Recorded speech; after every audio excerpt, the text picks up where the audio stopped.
Olá, pessoal. Eu sou o professor Luiz Santos, professor de Direito Constitucional.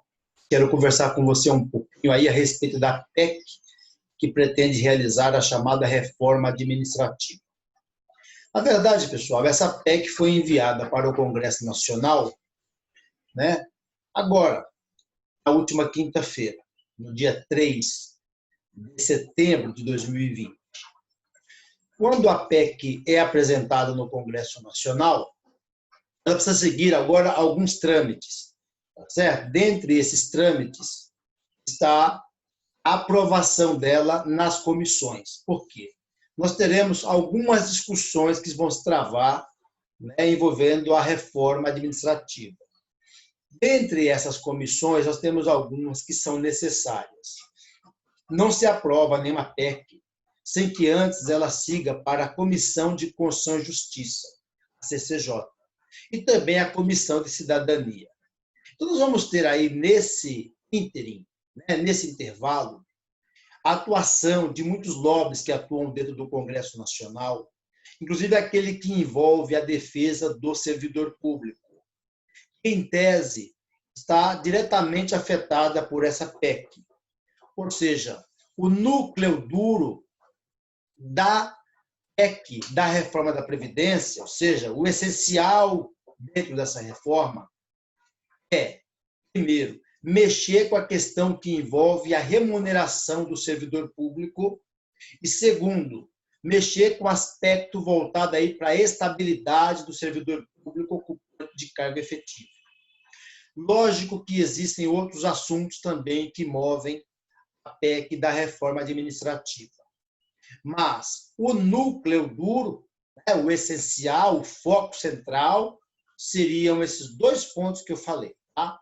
A questão que envolve a estabilidade e também a questão que envolve não a estabilidade, mas a remuneração. Alguns aí que vão ter emprego público ou salário. Agora, existe o número de sessões que as comissões têm que realizar, Existem idas e vindas do projeto de emenda, tá certo? Estima-se aqui que até 2022 essa proposta não estará promulgada pelo Congresso Nacional, ou seja, ela é apresentada agora, as comissões começam a se formar para discutir, 2021 vai ser um ano de muita discussão nesse assunto. Provavelmente aí, no segundo semestre de 2021, nós poderemos, em tese, tá certo? Poderemos, em tese, essa proposta pronta para ir a plenário, certo?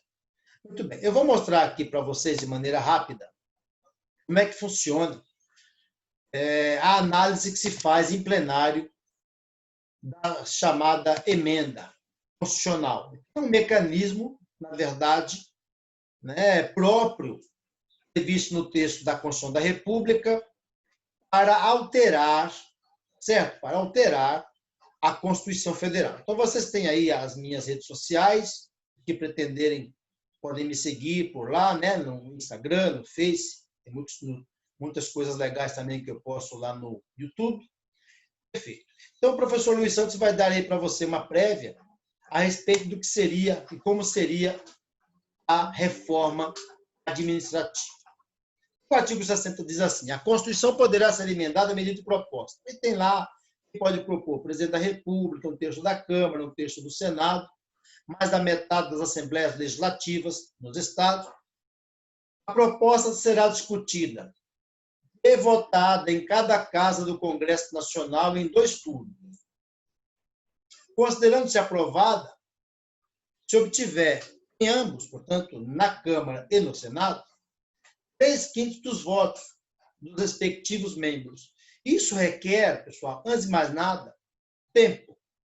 Então, assim, o que está sendo veiculado hoje na grande mídia é que está chegando a reforma administrativa que destrói a estabilidade do servidor, que reduz o salário, a remuneração do servidor, o que, primeiramente, não é verdade. O que vai acontecer? A estabilidade do servidor público e até a emenda constitucional 19 em 98, certo? Portanto, aí, 22 anos.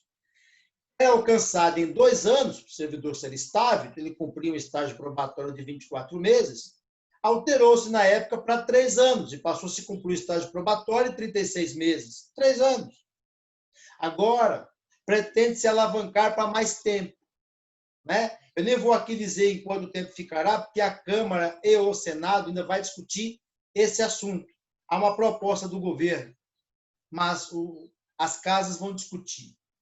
E aí também se discute que o servidor público não vai entrar ganhando por mês, né, o que ganha alguém que já está na ativa. Ou seja, eles querem fazer com que o servidor público entre por concurso e passe a ter aumento gradual, e somente depois de alguns anos ele alcança o topo, digamos assim, para quem entrou antes da reforma, né, dessa reforma que se pretende fazer agora.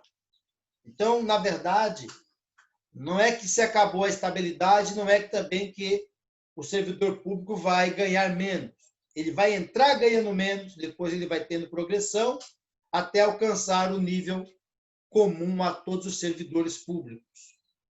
Professor, e com isso se quer o quê? Como eu já disse a vocês, né? Deixar o servidor público na berlinda por mais tempo, sem alcançar a estabilidade por um período maior, e também ter uma folha de pagamento mais baixa. O poder público gasta muito, mas muito mesmo, com pessoal. E um dos temas aí que engloba essa emenda é exatamente essa redução da folha de pagamento. A emenda à Constituição deve ser promulgada pelas mesas da Câmara e do Senado, portanto, pelo Congresso Nacional. Então, é bom vocês entenderem que o presidente da República enviou a proposta de emenda, né, à Constituição para a reforma administrativa.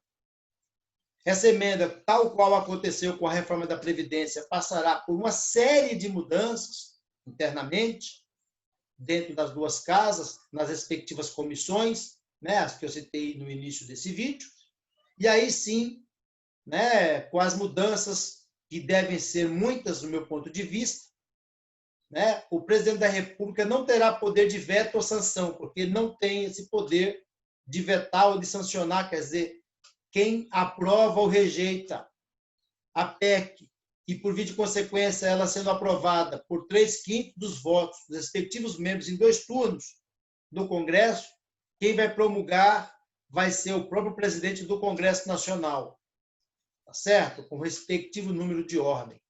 Portanto, conforme reza aí o artigo 60 do texto constitucional, a reforma da Previdência tem um trâmite para seguir, e que vocês puderam perceber rapidinho aqui nesse vídeo que não é um trâmite muito urgente assim. Então, 2 pontos a ressaltar aqui para vocês. Primeiro, a reforma não é para agora, vai levar um tempo ainda. E segundo ponto, ela não rompe com a estabilidade e nem destrói a remuneração do servidor público, como dizem aí os mais pessimistas. Ela traz, sim, uma mudança, uma alteração.